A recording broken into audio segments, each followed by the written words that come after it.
오늘날 기독신앙인이 하나님의 나라를 바라기나 하느냐, 이 문제입니다. 이해도 잘 못합니다. 여전히 땅의 나라를 바랍니다. 이 땅에서 어떻게 잘 먹고 잘 살 것인가, 이 문제가 아니겠습니까? 그 믿음에는 의와 인이 없습니다. 의와 인이 없는 믿음은 믿음이 아닙니다. 궁지에 몰리면 묻지도 않고 따지도 않고 종북좌파라고 합니다. 자기 편이 아니면 다 종북좌파입니다. 종북좌파든 친미 우파든 그것이 우리 기독신앙과 무슨 상관이 있습니까? 종교라는 것이 왜 생겼겠습니까? 이루고 싶은 것이 있습니다. 자기 스스로는 이룰 수 없어요. 그래서 종교를 가진 겁니다. 타인의 의지로서 자기의 의지를 실현하고 싶은 겁니다. 우리가 하는 모든 기도는 타인, 즉 하나님의 의지를 나의 의지에 맞게 바꾸어 보려는 노력입니다. 여기에 문제가 있습니다. 하나님께서는 당신의 의지를 바꿀 생각이 없으시다는 거예요. 그러면 나의 의지를 바꿔야 합니다. 나의 의지를 버려야 해요. 역설적이게도 나의 의지를 버릴 때 그 목적을 달성합니다. 마가복음 8장 34절이 그 말씀입니다. 예수님께서 당신을 따르려는 사람에게 뭐라 말씀하셨습니까? 자기를 부인하라 그러시지 않았습니까? 아버지가 정한 때가 바로 이때입니다. 이때 비로소 복음의 문이 열리고 그 안에 들어갈 수가 있습니다. 대부분의 신앙인이 하나님 앞에서 여전히 자기 주장을 내세웁니다. 자기가 원하는 그것을 이루는 것이 목적입니다. 새벽마다 교회 나가서 하나님께서 생각을 바꾸시라고 간절히 간구합니다.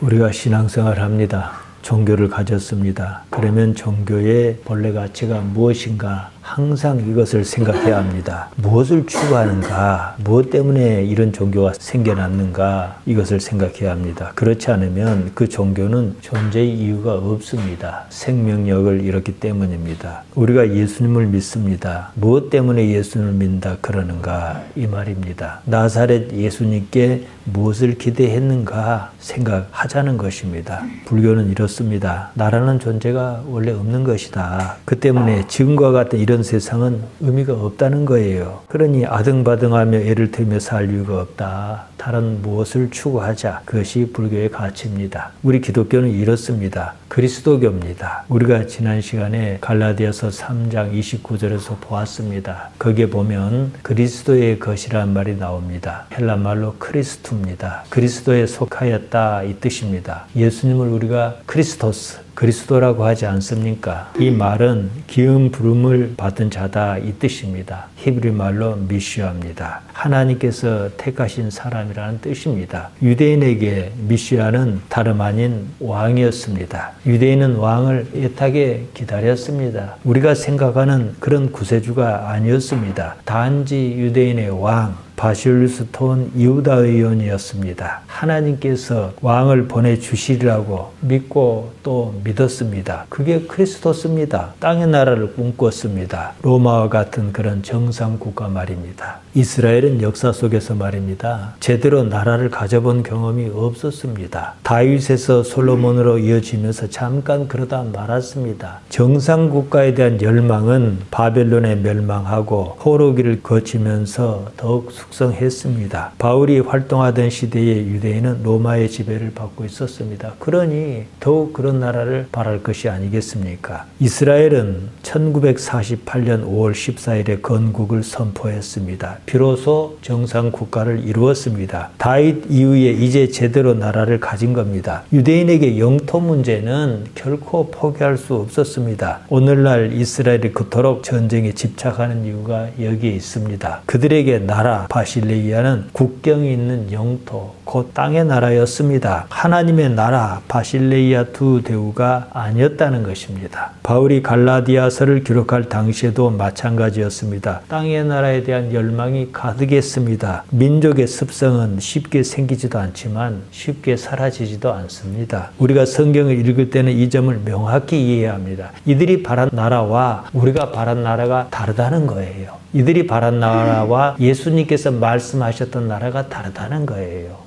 예수님께서는 그 나라가 아니다 그러셨어요. 땅의 나라가 아니고 하나님의 나라라는 것입니다. 당시에 예수님의 생각을 아무도 이해하지 못했습니다. 지금 우리라고 해서 크게 다르지 않습니다. 오늘날 기독신앙인이 하나님의 나라를 바라기나 하느냐 이 문제입니다. 이해도 잘 못합니다. 여전히 땅의 나라를 바랍니다. 이 땅에서 어떻게 잘 먹고 잘 살 것인가 이 문제가 아니겠습니까? 이 땅에서 바라고 이루어야 하는 것은 의와 인과 신입니다. 예수님께서 그 말씀을 하셨습니다. 마태복음 23장 23절입니다. 서기관과 바리새인에게 그렇게 야단을 치신 거예요. 화 있을진저 외식하는 서기관과 바리새인이여 너희가 박하와 회양과 근처의 11조를 들이되 율법에 더 중한 바 의와 인과 신은 버렸도다. 그러나 이것도 행하고 저것도 버리지 말아야 할지니라. 새로 번역한 지금 우리가 가지고 있는 성경에서는 의와 인과 신을 정의와 긍휼과 믿음이라고 번역했습니다. 크리시스와 엘레오스와 피스티스를 버렸다는 겁니다. 정의는 디카이오시네입니다. 특이하게도 마태는 크리시스라는 말을 썼습니다. 디카이오시네를 쓰지 않았습니다. 크리시스는 판단이나 판결 또는 결정을 뜻합니다. 생각해보면 이해가 가요. 판단의 배경에는 생각이 있지 않습니까? 제가 지지난주에 예루살렘의 아이만을 말씀드렸습니다. 아이만은 유대인을 독가스실로 실어 나른 사람이었습니다. 자기는 유대인을 죽이지 않았다 그랬습니다. 실어만 주었다 그랬어요. 생각만 하면 그렇게 잘못 결정하는 일은 없었을 것입니다. 정의, 디카이오시네는 단지 올바른 결정, 크리시스에 따른 결과물입니다. 마태는 원론적인 면에서 크리시스란 단어를 선택하여 쓰지 않았나 싶습니다. 크리시스와 엘레오스와 피스티스, 곧 의와 인과 신은 율법에 더 중한 바다. 예수님께서 이렇게 말씀하셨습니다. 더 중하다, 바리테랍니다. 의와 인과 신이 율법의 핵심 가치라는 겁니다. 서기관과 바리새인은 의와 인과 신은 버리고 박하와 회양과 근처의 11조를 드렸습니다. 율법의 핵심 가치가 없는 종교 행위를 했다 이 말입니다. 헌일한 겁니다. 이들이 그런 데는 다른 이유가 있었습니다. 이익이 걸려있기 때문에 그 일을 한 겁니다. 지금 한국교회가 똑같이 하고 있습니다. 의와 인과 신이라는 종교적 가치를 버린 기독교는요, 더 이상 기독교가 아닙니다. 구약 성경에도 같은 말씀이 나옵니다. 선지자 미가가 말했습니다. 미가서 6장 8절입니다. 사람아 주께서 선한 것이 무엇임을 내게 보이셨나니 여호와께서 내게 구하시는 것은 오직 정의를 행하며 인자를 사랑하며 겸손하게 내 하나님과 함께 행하는 것이 아니냐 그랬습니다. 내용이 같지 않습니까? 하나님께서 원하시는 것이 무엇인가? 종교의 본질을 말합니다. 정의와 인자, 인자는 자비입니다. 아하브입니다. 좋아하는 것이라 했습니다. 정의와 자비 이 두 가지는 반드시 갖추어야 하나님과 함께 할 수 있다. 이 말씀이에요. 제가 앞서 마태복음 23장 23절을 말씀드렸습니다. 의와 인과 신을 말했습니다. 거기서 의라고 번역한 말 크리시스라고 말씀드렸어요. 크리시스는 판단, 판결, 결정을 뜻합니다. 미가서에서 정의, 의는 미시파트입니다. 심판하다, 판결하다는 뜻입니다. 샤파트에서 유래했습니다. 미시파트는 공정한 판단에서 온 말입니다. 판단이 어찌합니까? 언제나 공정함으로 의로워야 합니다. 인자, 헤세드입니다. 자비로운 거예요. 따라서 예수님께서 하신 말씀은 구약 성경에 이미 나와 있는 거예요. 새로울 것이 없습니다. 우리나라에서 극우 보수를 자청하는 집단이 있습니다. 주로 대형교회가 그럽니다. 극우 보수에게는 미시파트와 헤세드, 즉 정의와 자비가 없습니다. 무조건 자기가 옳다고 우기고 무자비합니다. 그러면 기독신앙이 아니에요. 대통령이 계엄령을 발표했습니다. 수많은 사람이 계엄을 막겠다고 여의도 국회의사당으로 모였습니다. 그곳에는 세계에서 가장 큰 교회가 있습니다. 교회 화장실을 쓰지 못하도록 교회 문을 걸어 잠궜다 그럽니다. 자기와 생각이 다르다 하여 화장실 사용을 막았습니다. 군중이 무슨 폭력 행위를 저지른 것도 아닙니다. 어떻게 봐도 자비가 없습니다. 그러면 교회가 아닙니다. 싫어도 문을 열어줘야 하는 거예요. 제가 자주 인용하는 성경 얘기가 있습니다. 강도를 만난 사람의 이웃이 누구냐 이런 얘기입니다. 어떤 사람이 예루살렘에서 여리고로 내려가는 길이었습니다. 그가 강도를 만나 죽게 생겼습니다. 마침 그 길을 제사장과 레위인이 지났습니다. 돕지 않으면 죽을 상황이었습니다. 뻔히 보고도 보지 않은 것처럼 그냥 지나갔습니다. 다른 사람도 아니고 제사장이고 레위인입니다. 종교인입니다. 하나님을 섬긴다는 사람입니다. 그들에게 자비가 의의가 없었습니다. 예수님께서 이것을 지적하신 겁니다. 그러는 것은 의의가 아니라는 겁니다. 의의가 아닌 것은 뭐예요? 그 믿음은 믿어도 헛믿음이다. 이 말씀입니다. 그런 신앙은 영생이 없다는 얘기예요. 자기에게 무슨 이익이 있을 것 같으니까 종교 행위를 하는 것 뿐입니다. 예수님의 말씀을 깊이 새겨야 합니다. 누가가 사마리아 사람 이야기를 영생의 문제로 접근했다는 사실에 주목해야 합니다. 의와 인과 신은 하나입니다. 믿음이 있다면 반드시 자비로워야 합니다. 믿음이 있다면 반드시 의로워야 합니다. 의와 인이 없다면 그 믿음은 믿음이 아닙니다. 그 믿음이 가짜 믿음이 헛믿음이 꼭 사고를 칩니다. 중세시대의 마녀사냥이 그러지 않았습니까? 오늘날도 그런 믿음으로 전쟁이 끊이지 않습니다. 우리에게는 제주 4.3 사건이 그 경우입니다. 교회의 열심인 청년이 믿음으로 제주도로 내려갔습니다. 자기들과 생각이 다르다고 양면을 살해했습니다. 믿음은 그런 만행을 저지르지 않습니다. 복음의 가치에 따른 신앙이 아니어서 그런 겁니다. 신앙이 무슨 이유로 변질했습니다. 관습에 따른 신앙 때문입니다. 관습이 복음의 가치를 바꿔버린 겁니다. 이 문제는 의외로 심각합니다. 지금 교회가 우리 사회에서 이상한 쪽으로 깊이 개입해 있지 않습니까? 세월이 흐르면서 복음의 가치가 교회의 관습으로 대신해서 그런 겁니다. 바울은 끊임없이 율법의 문제를 제기합니다. 율법에 맸다. 율법은 초등학문이다. 율법의 종로로서에서 벗어나라. 그러지 않습니까? 오늘 본문 3절에 나옵니다. 9절에서도 보면 약하고 천한 초등학문으로 돌아가서 종로릇 하려고 하느냐 이렇게 말했습니다. 11절에서는 자기가 수고한 것이 헛될까 두려워하노라 이랬습니다. 이런 이유입니다. 우리는 율법이 어쩌고 그러면 대수롭지 않게 생각합니다. 우리와는 좀 먼 얘기처럼 들린단 말이에요. 그 문제가 아닙니다. 관습의 문제로 접근해야 합니다. 관습은 때로 본래 가치를 훼손합니다. 본래의 가치를 대신합니다. 조금 전에 말씀드렸듯이 마녀 사냥은 교회의 관습에서 빚어진 일입니다. 신앙이 아니에요. 복음에 따른 일이 아닙니다. 관습은 그만큼 무섭습니다. 유대인이 율법에 대해서 그랬듯 오늘날 우리 기독교인은 관습에서 자유로운가? 이것입니다. 관습은요. 세월이 지나 오래 묵으면 이상한 쪽으로 갑니다. 본래 것과 다른 것으로 변합니다. 그리고는 그것을 믿는다는 거예요. 그것을 믿는 것을 믿음이라고 생각한다는 겁니다. 사도 바울 당시에 교회가 복음을 믿는다고 하면서도 율법에서 벗어나지 못한 것과 마찬가지입니다. 이것은 율법의 문제가 아니에요. 이미 관습도 굳어버린 그 문제입니다. 본질과 동떨어진 관습이 신앙을 대신한다는 겁니다. 미가서 6장 8절을 말씀드렸습니다. 예수님께서는 구약 성경을 많이 인용하셨습니다. 당신 스스로 율법을 폐하러 오신 것이 아니라고 그러셨습니다. 마태복음 5장 17절에서 그리 말씀하셨습니다. 구약 성경도 따지고 보면 복음의 가치와 다르지 않습니다. 율법이 문제가 아니라 율법을 관습으로 받아들인 것이 문제다. 이 말씀입니다. 신앙이요. 이 관습의 벽을 넘어서지 못하면 참혹하다 못하여 사회악으로 자리 잡습니다. 지금 우리가 당장 그 일을 겪습니다. 교회가 사회악으로 자리매김했습니다. 교회라고 하면 무엇보다도 성스럽고 착하고 따뜻하고 이런 느낌이 들어야 하지 않겠습니까? 지금 교회에 그런 느낌이 없다는 거예요. 앞뒤가 콱 막혔고 고집스럽고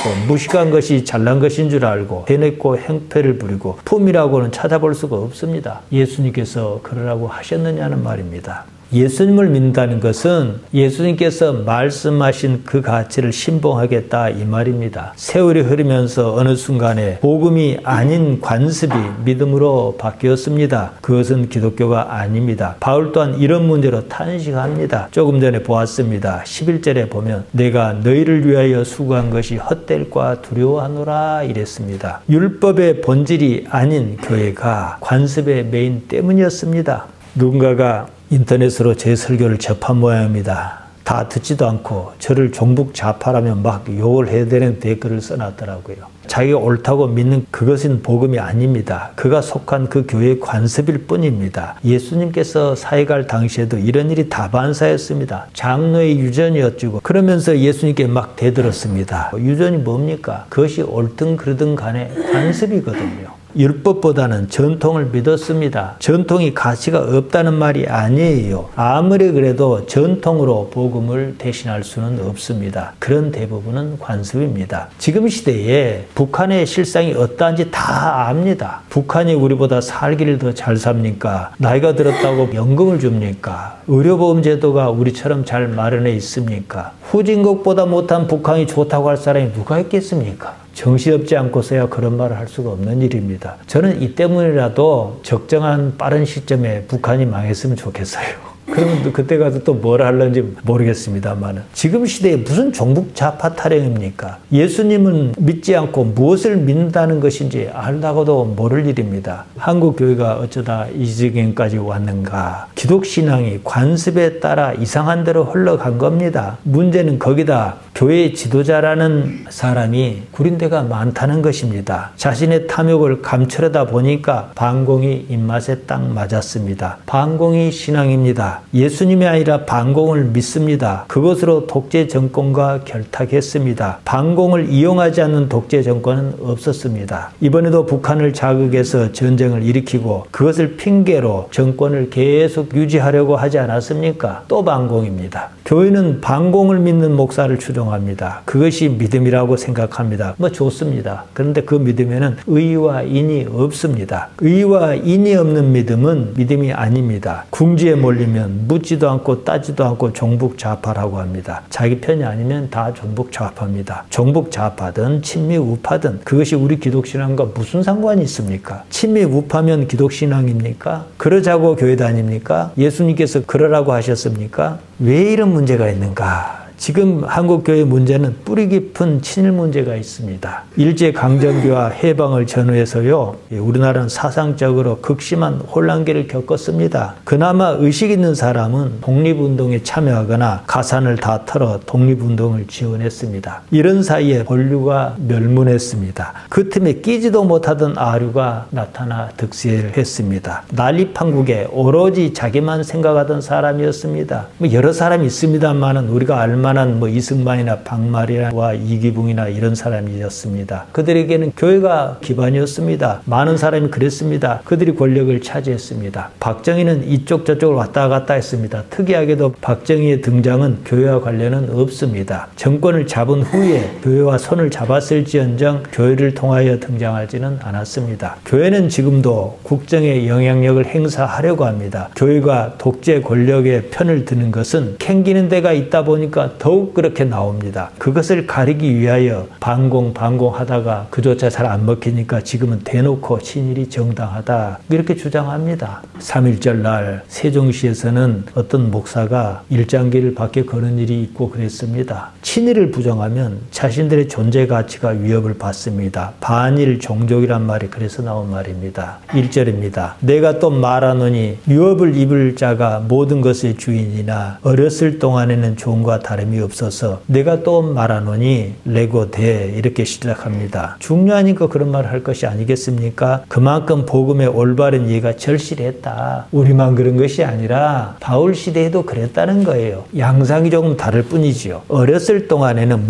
동안에는 에프호손 크로논 원형이 크로노스입니다. 때, 한시적인 시간을 가리킵니다. 어렸을 때에 한정한다는 말입니다. 하나님의 말씀에 대하여 아는 것이 없는 성숙하지 못한 그때를 가리킵니다. 아버지의 유업을 이을 사람이 있습니다. 아버지의 모든 것이 결국 자기 것이 아니겠습니까? 자기가 모든 것의 주인이에요. 그럴지라도 어렸을 적에는 소유권이 없습니다. 종과 마찬가지라는 말입니다. 복음이 그렇습니다. 복음에 대하여 이런 상태라면 종이나 다를 것이 없다 이 말을 하는 거예요. 복음에 성숙하라 이것입니다. 그 이유가 2절에 나옵니다. 그 아버지가 정한 때까지 후견인과 청지기 아래 있나니 후견인 에피트로포스입니다. 뒤를 봐주는 사람이에요. 우리도 이런 말이 씁니다. 청지기 오이코노모스입니다. 집안일을 관리하는 사람입니다. 아이가 후사인 건 맞습니다. 그러나 일정한 때가 이르기까지는 권리를 행사를 할 수가 없어요. 후견인과 청지기가 다 알아서 합니다. 자기는 소유권에 대해서는 종과 다를 바가 없다 이 말입니다. 이때는 특히 이런 경우가 많았습니다. 정한 때 프로데스미오스입니다. 성경 전체에서 여기 딱 한 번 나오는 단어입니다. 프로, 뭐뭇 앞에, 티데미, 놓다, 두다 이 말입니다. 미리 정한 날이라는 뜻입니다. 아버지가 정한 때 아버지가 보기에 어느 수준에 이르러야 한다는 말입니다. 그 수준이 무엇이겠습니까? 율법에 대한 관습적 이해가 무너지고 예수님께서 제시하신 복음을 깨닫는 그때가 아니겠습니까? 종교라는 것이 왜 생겼겠습니까? 이루고 싶은 것이 있습니다. 자기 스스로는 이룰 수 없어요. 그래서 종교를 가진 겁니다. 타인의 의지로서 자기의 의지를 실현하고 싶은 겁니다. 우리가 하는 모든 기도는 타인, 즉 하나님의 의지를 나의 의지에 맞게 바꾸어 보려는 노력입니다. 여기에 문제가 있습니다. 하나님께서는 당신의 의지를 바꿀 생각이 없으시다는 거예요. 그러면 나의 의지를 바꿔야 합니다. 나의 의지를 버려야 해요. 역설적이게도 나의 의지를 버릴 때 그 목적을 달성합니다. 마가복음 8장 34절이 그 말씀입니다. 예수님께서 당신을 따르려는 사람에게 뭐라 말씀하셨습니까? 자기를 부인하라 그러시지 않았습니까? 아버지가 정한 때가 바로 이때입니다. 이때 비로소 복음의 문이 열리고 그 안에 들어갈 수가 있습니다. 대부분의 신앙인이 아버지가 정한 때에 이르지 못하고 문 밖에서 어물쩍거리고 있습니다. 어린 시절에서 벗어나지 못합니다. 3절입니다. 이와 같이 우리도 어렸을 때에 이 세상의 초등학문 아래에 있어서 종노릇하였더니 초등학문 스토이케이언입니다. 원리, 초를 말합니다. 여기서는 초보라는 뜻으로 쓰였습니다. 신앙은 세월이 가면서 성숙해야 합니다. 우리 주변에서 보면 지난 날이나 지금이나 나이만 들었지 달라진 것이 없는 사람이 있습니다. 하나님 앞에서 여전히 자기 주장을 내세웁니다. 자기가 원하는 그것을 이루는 것이 목적입니다. 새벽마다 교회 나가서 하나님께서 생각을 바꾸시라고 간절히 간구합니다. 더 간절히 간구한 날을 따로 잡기도 합니다. 특별 새벽 기도회가 그겁니다. 여전히 기독교라는 이름의 관습에서 벗어나지 못하고 자기 주장을 종노릇을 합니다. 4절에서 5절입니다. 때가 참에 하나님께서 그 아들을 보내사 여자에게 나게 하시고 율법 아래 나게 하신 것은 율법 아래에 있는 자를 속량하시고 우리로 아들의 명분을 얻게 하려 하심이라. 때가 찼다 이랬습니다. 그때가 왔습니다. 마가는 바울과 똑같은 말을 했습니다. 마가복음 1장 15절입니다. 이르시되 때가 찼고 하나님의 나라가 가까웠으니 회개하고 복음을 믿으라 하시더라. 결국 뭡니까? 복음의 때가 찼다. 율법보다 더 명료하게 더 쉽게 하나님의 나라를 알려주는 방법이 나왔다 이 말입니다. 그 방법으로 예수님을 보내셨다는 말입니다. 예수님은 하나님의 방법이라는 겁니다. 예수님의 복음은 쉽고 분명합니다. 아무리 그래도 자신의 생각을 예수님께 일치시키고 싶은 마음이 없으면 백날에서도 헛일입니다. 믿을 것을 믿지 않고 자기 생각을 믿은 때문입니다. 율법 아래 나게 하셨다 그랬습니다. 율법을 깡그리 무시하고 새로운 무엇으로 내보이셨다는 말이 아닙니다. 예수님께서는 율법을 폐하러 오신 것이 아니었습니다. 오히려 율법을 완성하러 오셨다 그러셨습니다. 율법의 시대나 복음의 시대나 사실은 다를 것이 없습니다. 예수님께서는 이 둘을 아우르셨습니다. 접근성이 더 좋은 복음의 방법을 제시하셨습니다. 예수님 이전에는 뭡니까? 그렇게 명료하게 보여준 사람이 없었습니다. 하나님의 의지에 대해서 인간이 어떤 자세를 취해야 하는가, 이것이 예수님의 복음이었습니다. 우리는 그것을 보면서 우리도 그렇게 하면 살겠구나. 여기서 산다란 말, 교회는 영원히 사는 걸 말합니다. 죽음이 없는 삶을 말해요. 죽을 삶은 삶이 아니거든요. 아들의 명분이란 말이 나옵니다. 헬라 말로 휘오데시아입니다. 양자를 삼는 것을 말합니다. 이 말은 우리 개념으로는 잘 와닿지 않습니다. 당시는 로마 시대였습니다. 양자의 권리가 친자의 권리보다 더 큰 경우가 많았습니다. 양자는 친부모와 관계를 끊고 양부모의 법적, 사회적 지위를 그대로 이어받았습니다. 양부모의 재산 상속권을 가졌고 가문의 이름을 사용했습니다. 사회적으로도 양부모의 가문 소속으로 인정받았습니다. 지위가 월등했습니다. 하나님의 자녀로 지위가 급상승하는 것을 말합니다. 조건이 있습니다. 복음의 가치에 부합하는가 이것입니다. 복음은요, 나를 없이 함으로 얻는다는 단서가 붙습니다. 거기에 대한 이해가 없거나 그러는 것이 훨씬 더 이익이라는 이런 개념이 없으면 어쩌겠습니까? 여전히 땅의 것에 목을 매지 않겠습니까? 대부분의 현실이 이렇습니다. 6절입니다. 너희가 아들임으로 하나님께서 그 아들의 영을 우리 마음 가운데 보내사 아빠 아버지라 부르게 하셨느니라. 그 아들의 영, 토, 푸뉴마, 투, 휘우입니다. 이런 구조입니다. 예수님께서는 하나님의 아들이십니다. 우리가 하나님의 아들이려면 지금 이 상태로는 아니다 이것입니다. 무엇인가 있어야 합니다. 예수님과 공통적인 무엇이 있어야 합니다. 영, 푸뉴마라는 겁니다. 그러면 나에게는 영이 있는가? 나는 무엇을 영이라고 인식하는가? 이 문제가 있지 않겠습니까? 그것이 뭡니까? 하나님을 아빠, 아버지라고 부른다는 겁니다. 입으로만 부른 걸 말하지 않아요.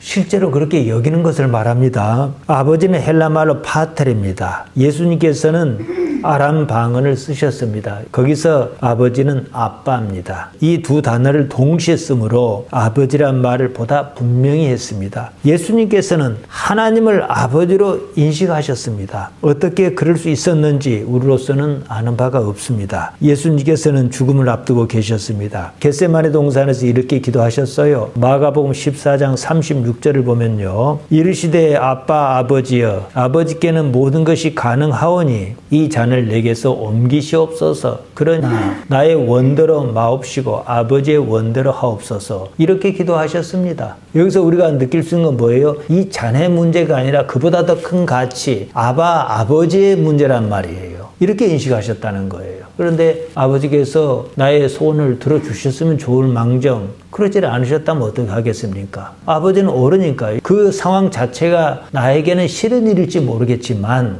아버지는 어르시잖아요. 아버지를 포기하지 않으셨습니다. 하나님을 아버지라 부르셨어요. 절체절명의 순간이었습니다. 그 순간에 나타난 그 개념은 결정적인 겁니다. 하나님을 아버지로 인식하지 않으셨다면 십자가를 질 아무런 이유가 없었습니다. 하나님이 모든 것이냐 이 문제입니다. 7절입니다. 그러므로 내가 이후로는 종이 아니요 아들이니 아들이면 하나님으로 말미암아 유업을 받을 자니라. 하나님을 아버지로 인식하면요 다 끝난 문제입니다. 하나님을 어떻게 아버지로 인식할 것인가 그렇게 살아봐야 하는 거예요. 예수님께서 주신 복음의 가치대로 사는 겁니다. 앞서 제가 마태복음 23장 23절을 말씀드렸지 않습니까? 의와 인과 신, 크리시스와 엘레오스와 피스티스는 율법과 복음을 아우르는 핵심 가치입니다. 믿음이 있노라 하며 자비가 없으면 믿음이 있노라 하며 의롭지 않으면 그 믿음은